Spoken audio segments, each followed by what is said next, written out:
Hello and welcome once again, you all guys. As you know, this is Dr. Ajaz Ahmad Bhatt, and I welcome you into my YouTube channel, uh, Commerce Academy. So today we are going to discuss about the Memorandum of Association. Before starting the lecture, I must say once again to you all guys, मेरी इस channel को subscribe करिए और अपने जो दोस्त हैं, अपने कलीग्स है, अपने कंपेनियंस है, उनमें भी ये शेयर करिए ताकि हमें भी हेल्प हो जाए। हम और ज़्यादा आपके लिए और नए वीडियोस, कुछ useful videos related the commerce academy, related the commerce subjects, चाहे 11th 12th, okay, BCom, MCom related जितने भी क्लासेस होंगे, I try to put forth the videos for your good self. So let's move on to the topic. आज का जो topic होगा वो है memorandum of association. Memorandum of association क्या है basically? As per the section 2 subsection 56 of Companies Act 2013, memorandum means the memorandum of association of a company as originally formed as altered from time to time in pursuance of any previous company law or this act. Basically जो company का जो memorandum होता है, ये it's basically information, it is basically information to the general public, basically briefly called the memorandum, and it is the first important document to be filed with the register at the time of formation of company.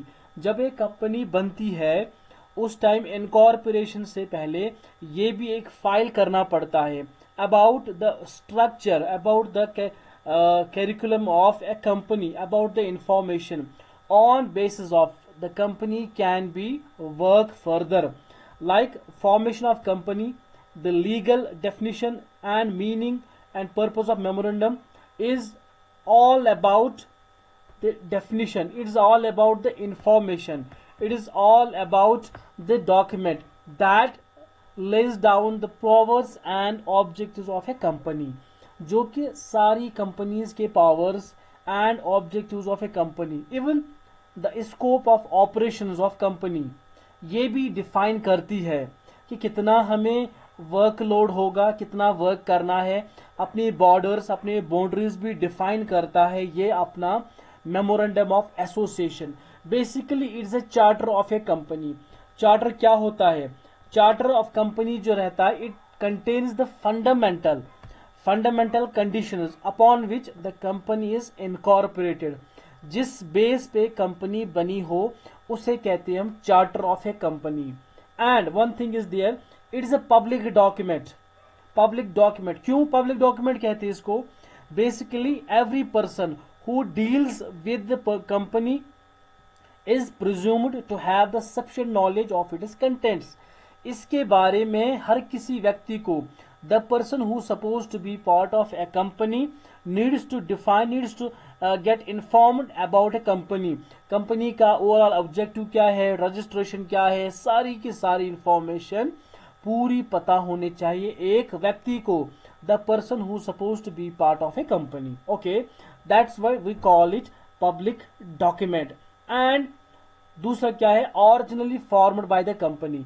इसको company ने खुद बनाया है on base of the pursuance of a law. Company के जो tradition है, company का जो ट्राइब्यूनल है, उसी बेस पे कंपनी का जो ऑर्गेनाइजेशन है, इनकॉर्पोरेशन है, ये बाकायदा फ्रेम करते हैं and after that it gets approved accordingly. और वन मोर थिंग, ये भी आपको याद रखना है, ये जो कंडीशंस है, कंपनी के कुछ क्लॉजेस है, वो फर्दर हम डिस्कस करेंगे। लेकिन मेमोरेंडम ऑफ एसोसिएशन जो है, it can be altered time to time by the company. जब कंपनी को लगे कि हमारा ऑब्जेक्टिव जो है, now it needs to get changed, हमारी जो कैपिटल स्ट्रक्चर है कंपनी का, now it needs to be modified, now it needs to be get oversize. हमारा कंपनी में जो है, हमारी कंपनी का जो है डाइवर्सिफिकेशन बिजनेस हो गया। अगर बिजनेस डाइवर्सिफाई हो गया, now it needs a more capital from the market. So at the same time we can go to the alteration, we can make the alteration of the capital clause. Okay, one more thing, it is an awareness to the general public, ये general public के लिए एक awareness है। Main purpose of memorandum क्या है? The main purpose of memorandum of association is to enable shareholders, creditors, and all those persons who deal with the company to know what are its powers and what is the range of its activities. Thus, the shareholders will come to know for what purpose their investment is going to be utilized. ये जरूरी है।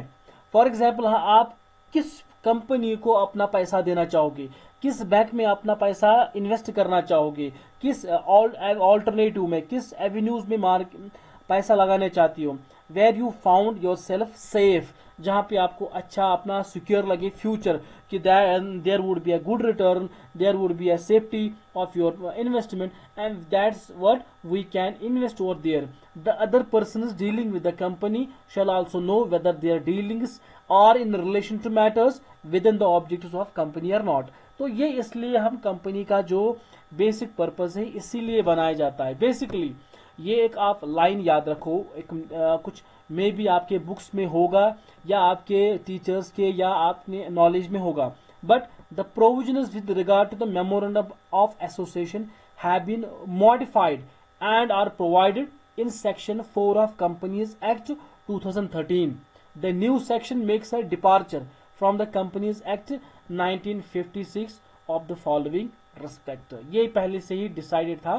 Now it got what the amendment. Now it got modified accordingly.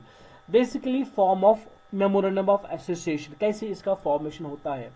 The formation of memorandum of association are given in tables A, B, C, D and E in Schedule 1st of Companies Act 2013. I'm repeating, जो company का जो memorandum of association है किस में defined है? ये table A, B, C, D and E in Schedule 1st of Companies Act 2013. The memorandum of company must be one of such forms as may be applicable to the company. ठीक, okay, are in form near to these tables as the circumstances admit section 4 subsection 6. Okay, one more thing, जो ये कौन अब इसको company में जो related है information है, कौन ऐसा इसको सब्सक्राइब करेगा? The person who suppose to be the shareholder और member of a company, they और he needs to subscribe the memorandum of association. सबसे पहली बात, अगर आप जैसे कि आप बच्चों आपको पता होगा business law, one who suppose to be the part of contract, he needs to went across the information about the business, right? उसको पता होना चाहिए कॉन्ट्रैक्ट में कैसे क्या कंडीशंस है, what would be the conditions, what would be the terms. After getting satisfied over the terms and condition, then he can get agreed, then agreement can be made as per the section 2 subsection E of Contract Act 1872. okay, ये आपको सबको पता है. but issue है only a person sui juris who is capable of entering into a contract on his own can subscribe the memorandum of association. the person who is capable, the person is competent, किस base पे? उसको knowledge है company के बारे में, market के बारे में, then he can go through what for then he can go through and subscribe the memorandum of association. It was all about memorandum of association. Now we will take the topic the clauses of memorandum of association. इसके कौन कौन से clauses है? Let me take you on the clauses. Name clause, registration clause जिसे कहते हैं situation clause, okay, object clause, liability clause, capital clause and subscribe clause, subscriber or subscribe clause. These are some clauses that is to be defined, that we will explain further. हम इनको थोड़ा बहुत define करेंगे आपके लिए ताकि आप लोग इसको प्रॉपरली अंडरस्टैंड करेंगे.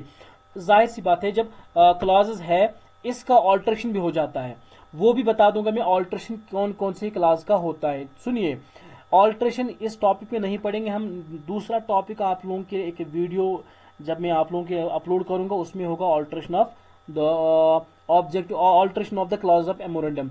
लेकिन अभी बता दूंगा मैं, जो ऑल्ट्रेशन होता है वो खाली होता है नेम का, रजिस्ट्रेशन का, object clause, liability clause and capital clause. बाकी सब्सक्राइब क्लॉज का नहीं होता, ये एज इट इज है। The person who gets fulfil and gets information, gets satisfied over the terms and condition, that he can be the word subscriber of a company. Okay, first is their name clause.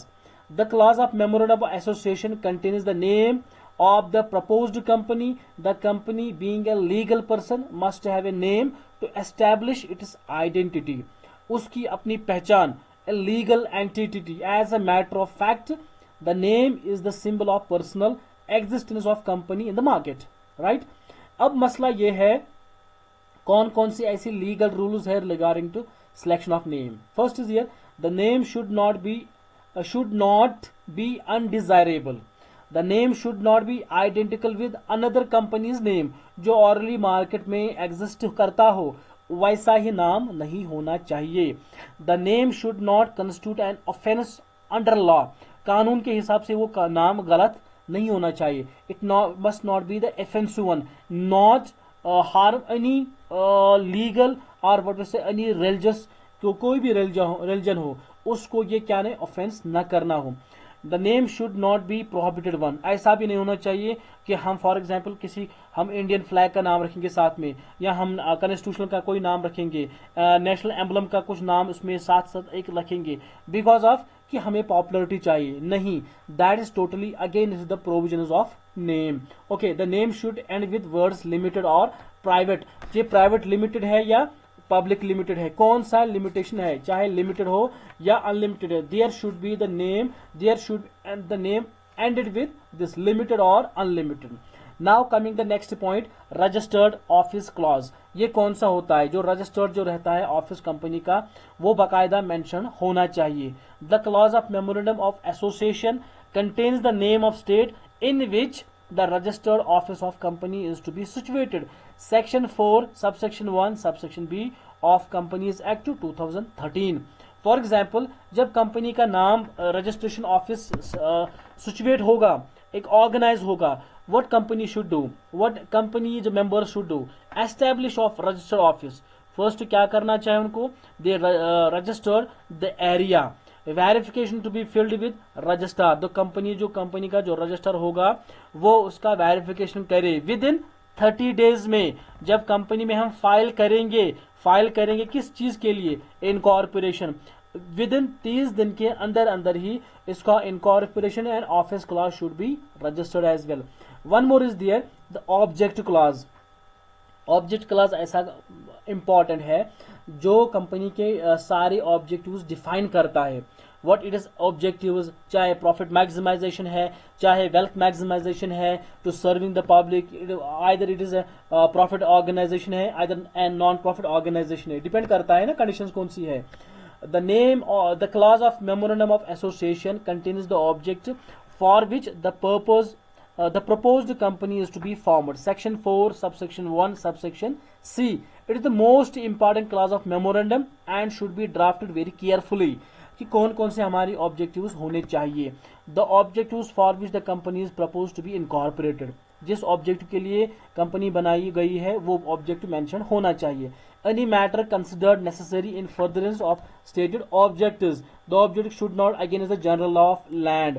कोई भी ऐसा objective नहीं होना चाहिए जो किसी land के खिलाफ या किसी जमीन के खिलाफ, किसी नाम के खिलाफ नहीं होना चाहिए। And one more thing is there, liability clause. The clause of memorandum of association contains the nature of liability of members of the company. This clause is necessary for those companies in which the liability of members is limited. Company के ये जरूरी है जहां पे जो company limited है, बाकायदा लिख के होना चाहिए। It needs to be defined, it needs to be authenticated after got a proper documentation. जब बाकायदा एक डॉक्यूमेंटेशन इसका होगा, द प्रपोज्ड कंपनी में लिमिटेड बाय शेयर्स और by guarantee, it needs to be defined in a quoted words into the name. Okay, one more thing there, the capital clause. This clause of memorandum also contains the amount of share capital with which the company is registered. The clause should also state the number of value of shares into the capital of company is divided. Section 4 subsection 1 subsection E. Company का ये जरूरी importance है कि जितना company ने capital registered करवाया, authorised capital है, उतना ही लोगों को इशू करेंगे। फॉर एग्जांपल इस बार 2021 में XYZ कंपनी ने 1 करोड़ क्या करवाया, एथोराइज्ड कैपिटल है। तो एथोराइज्ड कैपिटल में डिपेंड करता है कितना इशूड कैपिटल होगा। मान लो 70 लाख रुपए उन लोगों ने क्या किया, इशू कर लिए मार्केट में, जो शेयर्स के हिसाब से लोगों को इनवाइट किया। दे invited the general public for the subscription of their shares. When they have subscribed they can get the amount back. ठीक, तो ये कंडीशंस है, जितना उन्होंने रजिस्टर्ड करवाए उतने ही वो लोगों को इनवाइट कर सकते हैं, not more than a single penny more than what the actual authorized capital. Okay, the last clause is there, association or subscription clause. This clause of memorandum of association contains the name of persons who sign the memorandum of states that they are willing to form themselves into a company. These persons called as subscribers. उन लोगों को कहा जाता है subscribers, and these subscribers after subscribing the MOA they can become the member of a company. वो company के members बन सकते हैं।